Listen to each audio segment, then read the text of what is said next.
Hello everyone, एक बार फिर से स्वागत है आप सभी का मेरे यूट्यूब चैनल में। आज हम पढ़ने वाले हैं एनसीईआरटी हिंदी बुक कक्षा 3 रिमझिम का पाठ नंबर 9, जिसका नाम है अकल बढ़िया भैंस। तो बच्चों, भैंस को तो आप सब जानते ही होंगे, जानते हैं, और अक्ल का मतलब होता है बुद्धि।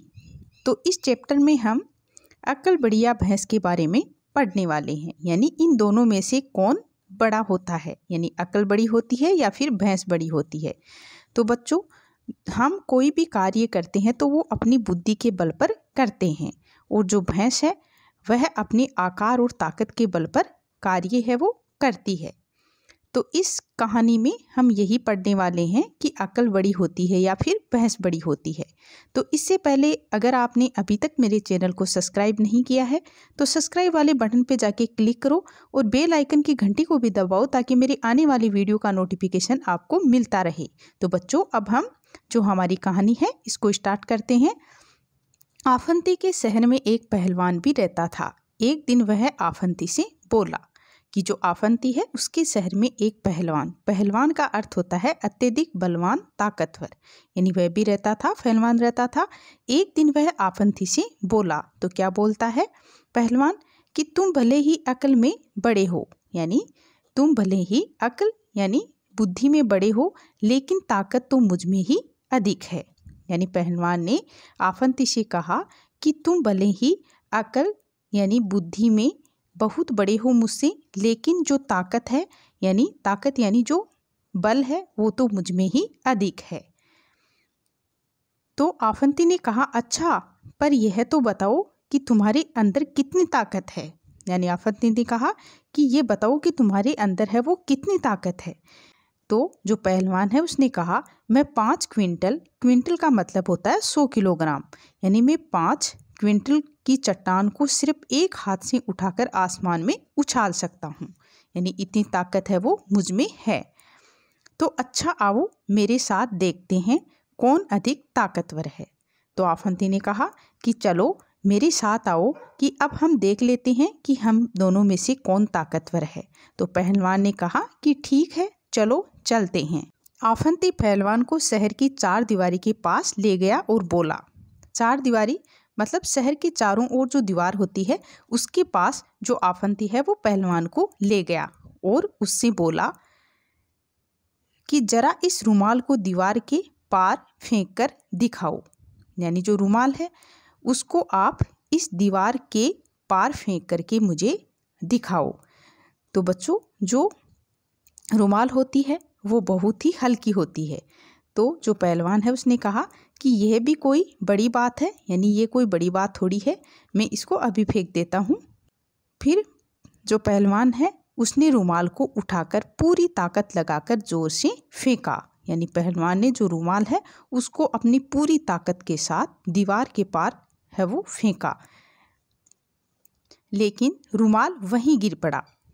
आफंती ठहाका मारकर हंस पड़ा। ठहाका यानी होता है जोर जोर से हंसना। यानी जो रुमाल है वह पहलवान है वो दीवार के पार नहीं फेंक सका, क्योंकि जो रुमाल है वो बहुत ही हल्की होती है, तो वह वहीं वापस है वो नीचे गिर गई। अब मेरी ताकत देखो। फिर आफंती ने कहा कि अब तुम मेरी ताकत देखो। आफंती ने एक छोटा सा पत्थर उठाया और रुमाल में उसको बांधा और दीवार के पार फेंक दिया। यानी जो आफंती है उसने अपने दिमाग का यानी अपनी बुद्धि का प्रयोग किया, तो उसने एक छोटा सा पत्थर उस रुमाल के अंदर है वो बांध दिया और उसको दीवार के पार फेंक दिया। अब देखो आप, ये किस तरह से आफंती ने इस रुमाल को दीवार के पार पहुंचा दिया। तो जो पहलवान है इसने अपनी ताकत का प्रयोग किया, इसने अपनी बुद्धि का प्रयोग नहीं किया, और जो आफंती है इसने अपनी बुद्धि के बल पर है वो इस पहलवान से जीत गया। तो बच्चों, आप ही बताओ कि इसमें अकल बड़ी हुई या भैंस, क्योंकि इसमें है वो बुद्धि यानी जो अकल है वो बड़ी होती है। तो बच्चों, इस कहानी को लिखा है सेवेंद्र पांड्या ने। तो बच्चों, अब एक हमारी छोटी सी कहानी और है इसी चैप्टर में कि कब आऊं। तो यह भी अकल बढ़िया भैंस पर आधारित है। तो इसको हम पढ़ते हैं कि अवंती ने एक छोटी सी रंगाई की दुकान खोली और गांव वासियों के लिए कपड़ा रंगना शुरू कर दिया। सब लोग उसकी रंगाई की प्रशंसा करने लगे। प्रशंसा यानी तारीफ करने लगे, यानी उसकी जो रंगाई है वो सबको पसंद आने लगी थी, तो सब उसकी तारीफ करने लगे थे। धीरे धीरे उसकी दुकान है वो चल निकली, यानी उसकी दुकान है वह मतलब धीरे धीरे उसकी दुकान काफ़ी है वो चल निकली थी। तो अवंती की प्रशंसा सुनकर एक सेठ को बहुत ईर्ष्या हुई, ईर्ष्या महसूस होने लगी। ईर्ष्या मतलब जलना, यानी एक सेठ है उसको अवंती की प्रशंसा है वो रास नहीं आई और वह उससे जलने लगा। अवंती को परेशान करने के लिए वह सेठ कपड़े का एक टुकड़ा लेकर अवंती की दुकान में जा पहुंचा। दरवाजे के अंदर घुसते ही सेठ बुलंद आवाज में बोला, बुलंद आवाज मतलब जोर की आवाज में है वो अवंती से बोला कि अवंती जरा ये कपड़ा तो अच्छी तरह से रंग दो, मैं देखना चाहता हूँ कि तुम्हारा हुनर कैसा है।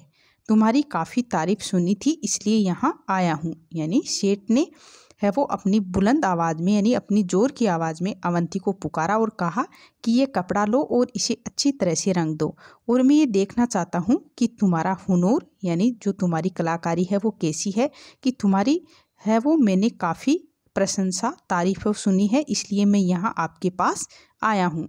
अवंती ने सेठ जी से पूछा कि सेठ जी इस कपड़े को आप किस रंग में रंगवाना चाहते हैं। तो सेठ ने कहा रंग के बारे में मेरी कोई खास पसंद तो है नहीं।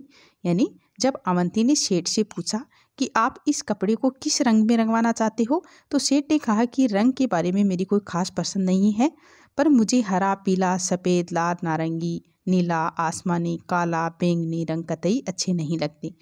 और समझे कि नहीं, यानी सेठ ने जो सारे रंग थे वो सब बता दिए कि ये रंग तो मुझे है वो कतई पसंद नहीं है, यानी कतई यानी मतलब बिल्कुल पसंद नहीं है। तो समझे कि नहीं, यानी आप है वो समझे कि नहीं।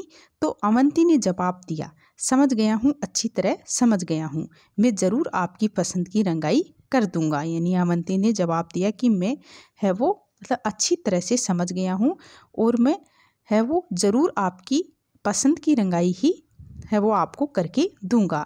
तो अवंती ने सेठ का मसूबा भांपते हुए उसके हाथ से कपड़े का टुकड़ा ले लिया। अवंती ने सेठ का मसूबा होता है इरादा, भांपते हुए, भांपना यानी जान लेना, यानी जो अवंती है उसने सेठ का इरादा है वो जान लिया था। तो उसके हाथ से जो कपड़ा है वह अवंती ने ले लिया और सेठ ने खुश होकर कहा कि अच्छा, तो इसे लेने में मैं किस दिन आऊँ। यानी सेठ ने मतलब खुश होकर कहा कि अच्छा, मैं अब इसे लेने किस दिन आऊँ। तो अवंती ने कपड़े को अलमारी में बंद करके उसमें ताला लगा दिया और सेठ से बोला कि आप इसे लेने सोमवार, मंगलवार, बुधवार, बृहस्पतिवार, शुक्रवार, शनिवार और रविवार को छोड़कर किसी भी दिन आ सकते हो। तो बच्चों यहाँ आप देख रहे हो कि सोमवार से लेकर रविवार यानी इस किसी भी दिन सेठ को नहीं आना है।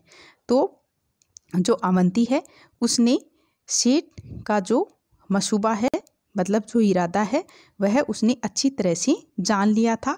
तो उसने भी उसका इसी तरह से जवाब दिया कि आपको इन वार को नहीं आना है और इनको छोड़कर आप आ जाना। तो सेठ भी है वो उनकी बात को मतलब अच्छे से समझ गया था।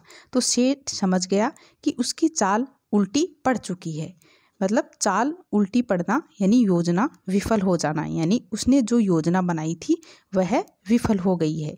अतः भलाई धीरे से खिसक लेने में ही है। धीरे से खिसक लेना यानी चुपचाप वहाँ से निकल जाना, वहाँ से चले जाना।